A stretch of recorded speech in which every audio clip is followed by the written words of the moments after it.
Welcome sa Alternate Pinas. Ako nga pala si Mark. Hindi ako politiko, hindi rin eksperto.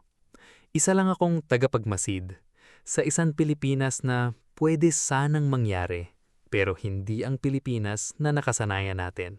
Isang Pilipinas na gigising ka ng isang umaga na wala ng korupsyon, walang lagayan, walang palakasan, walang palusot. Hindi ito pagbabago ng paunti-unti, kundi bigla ang paglilinis ng buong sistema. At sa unang pagkakataon, ang bukang bibig ng bawat Pilipino ay hindi na paano uunlad, kundi ang sarap mabuhay sa Pilipinas. Kung gusto mo pa ng ganitong mga usapin tungkol sa iba pang posibleng mangyari sana sa Pilipinas, mag-subscribe ka na sa aking channel at i-ring mo yung bell para lagi kang updated sa mga paparating pang usapin. Sa umpisa, halos hindi ka maniniwala na parang nasa isa kang panaginip. Pumunta ka sa government office, dati ilang oras, minsan ilang araw pa inaabot ang pagproseso, at maraming requirements. Ngayon, isang system login lang, isang pirma, digital na, at transparent. Walang mga fixer sa gilid, wala ng mga taong pabalik-balik, dahil wala ng matumal na proseso ng mga ahensya. Ang serbisyo, automatic na. At sa unang pagkakataon, ang gobyerno ay hindi mo kailangang katakutan, kundi pinagkakatiwalaan. Pero doon pa lang nagsisimula ang pagbabago. Ang buwis dati masakit sa bulsa, parang nawawala lang. Pero ngayon, nakikita mo kung saan napupunta. Bawat kalsada na inaayos, mga tulay, buildings, at iba pang mga project proposals ng gobyerno, may transparency. Kada ospital na ipinatayo, may malinaw na pinanggagalingan ng pondo.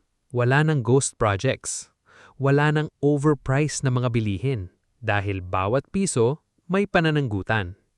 At sa unang pagkakataon, ang buwis ay hindi na pagdilugi, kundi investment sa sarili mo at sa sariling bansa. Kung umaabot ka dito, malamang ini-imagine mo na rin to. Comment mo nga, posible kung naniniwala ka. At habang nagiging malinaw ang sistema, nagbabago rin ang araw-araw na buhay. Dati, ang traffic ay isang araw-araw na kalaban. Yung gusto mo nang umuwi galing trabaho, eskwelahan at makapagpahinga na. Ngunit nasa kalagitnaan ka pa rin ng traffic. Pero ngayon, may maayos na transport system. Hindi perfect, pero predictable. Alam mo kung kailan darating ang sasakyan. May maayos na pila para hindi magsiksikan. Ang kalsada, hindi na sira taon-taon. May planning, may maintenance. At unti-unti, napapansin mo, hindi ka na laging late. Hindi ka na laging stressed. Parang dumadali ang lahat at gumagaan.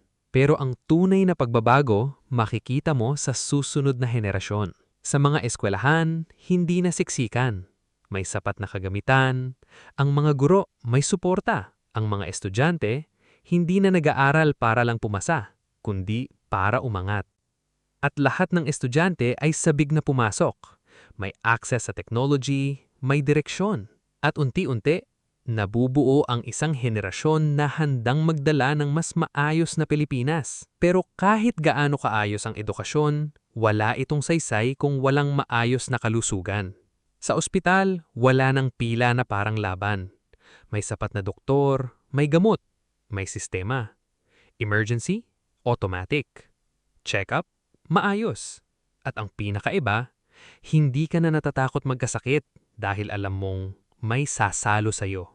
At dahil gumagana ang sistema, nagbabago rin ang direksyon ng buhay ng bawat Pilipino.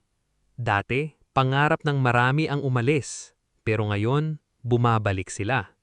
Hindi dahil kailangan, kundi dahil may dahilan na. May trabaho, may oportunidad, may kinabukasan. Ang maliliit nagkakaroon ng chance, at ang ekonomiya, hindi lang para sa iilan, kundi para sa lahat. Kung ganito ang Pilipinas, pipiliin mo bang manatili?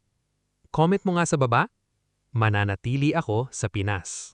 At sa dulo ng lahat, hindi lang sistema ang nagbago, kundi ang mga tao. Unti-unti nagbabago ang ugali. Hindi dahil pinilit, kundi dahil gumagana na nga ang sistema. Disiplina, tiwala, respeto. At sa unang pagkakataon, may saysay ang pagiging tama. At habang tinitignan mo ang Pilipinas na ito, may isang tanong na papasok sa isip mo. Hindi kung posible ba, kundi bakit hindi pa ito nangyayari ngayon? Muli, ako nga pala si Mark, at ito ang isang Pilipinas na pwede pa nating maabot.